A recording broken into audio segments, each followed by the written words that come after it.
যে এরকম গন্ধ কেন? বলে স্যার এই চেম্বারটা তো কোনোদিন খোলা হয়নি। আমরা কেন? বলে 10 বছর কেউ তো বসেনি এখানে। 10 বছর কেন, 15 বছর ধরে মুখ্যমন্ত্রী, প্রাক্তন মুখ্যমন্ত্রী তিনি স্বাস্থ্যমন্ত্রী ছিলেন, তো খোলা হয়নি? না, কোনোদিন কোনোদিন উনি এখানে আসেননি, কোনোদিন একদিনও উনি স্বাস্থ্য ভবনে আসেননি। সপ্তাহে একদিন প্রতিমন্ত্রী আসতেন, কিছু ফাইল সই করতেন, সেটাও বলে দিতেন 1 ঘন্টার মধ্যে। কোনো ফাইল উনি পড়তেনও না। যেখানে যেখানে সই করা সেখানে পেন্সিল মার্ক করা থাকতো, সেই মার্কগুলো এখন দেখতে পাচ্ছি। সেখানে উনি সই করে বেরিয়ে যেতেন, জাস্ট 1 ঘন্টার মধ্যে সব ফাইল সই হয়ে যেত।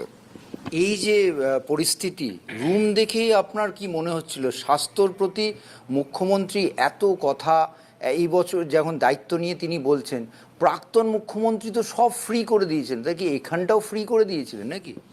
কাজটাই ফ্রি হয়ে গেছিল, কোনো কাজ কারুর করতে হবে না। এখন যা অবস্থা এখানে, আমাদের 15 বছর আগে স্বাস্থ্যের যে অবস্থা ছিল, 15 বছর পরে স্বাস্থ্যের 1 ইঞ্চি উন্নতি তো হয়নি, উল্টো অবনতি হয়ে গেছে। লোকে কি হয় যে প্রথম দিকে লোকের একটা ছোট ঘর কেনে, তারপর তাতে আসবাব আনে, তারপর একটা ফ্রিজ কেনে, তারপর একটা টিভি কেনে। আজকে দেখা গেল যে আমরা এখন দেখছি যে আমাদের 70%, 80% বিপিএইচসিতে বেড নেই, শয্যা নেই, শয্যাহীন বিপিএইচসি। বিপিএইচসি তো প্রচুর উন্নত করা হয়েছিল, কেন্দ্রীয় স্বাস্থ্য মন্ত্রকের থেকে প্রচুর টাকা দেওয়া হয়েছে। খালি আউটডোর চলে। ন্যাশনাল হেলথ মিশনের টাকা কোন মিশনে গেছে আমি জানি না, কোন মিশনে হেলথ মিশনের টাকা গেছে আমি জানি না। তবে 70% বিপিএইচসি, ব্লক প্রাইমারি হেলথ সেন্টারে কোনো শয্যা নেই। আজকে আমরা ডিসিশন নিলাম মাননীয় মুখ্যমন্ত্রীর শ্রী শুভেন্দু অধিকারীর নেতৃত্বে এবং মানে আমাদের উপদেশে, যে প্রায় 150 থেকে 200টা আরোগ্য মন্দির, আয়ুষ্মান আরোগ্য মন্দির তৈরি হবে। সেটা হচ্ছে লাস্ট মাইল রিচ, বাড়ির দোরগোড়ায় স্বাস্থ্য পরিষেবা পৌঁছে দেওয়ার যে প্রচেষ্টা প্রধানমন্ত্রী মাননীয় শ্রী নরেন্দ্র মোদীজির, সেটা নেওয়া হচ্ছে।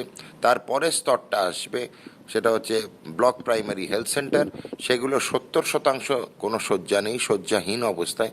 তাদের সবকটিকে মিনিমাম 10টি পুরুষ 10টি মহিলা শয্যা তৈরি করার ব্যবস্থার এখন প্ল্যান নিচ্ছি। আমরা ফাইল পুট আপ করছি, এখন ফাইলটা তৈরি হবে। তার ওপরের স্তরে তৈরি হবে মহকুমা হাসপাতাল। এবার বলে দিই, ব্লক প্রাইমারি হাসপাতালে কোনো রকম কোনো পরীক্ষার জায়গা ছিল না।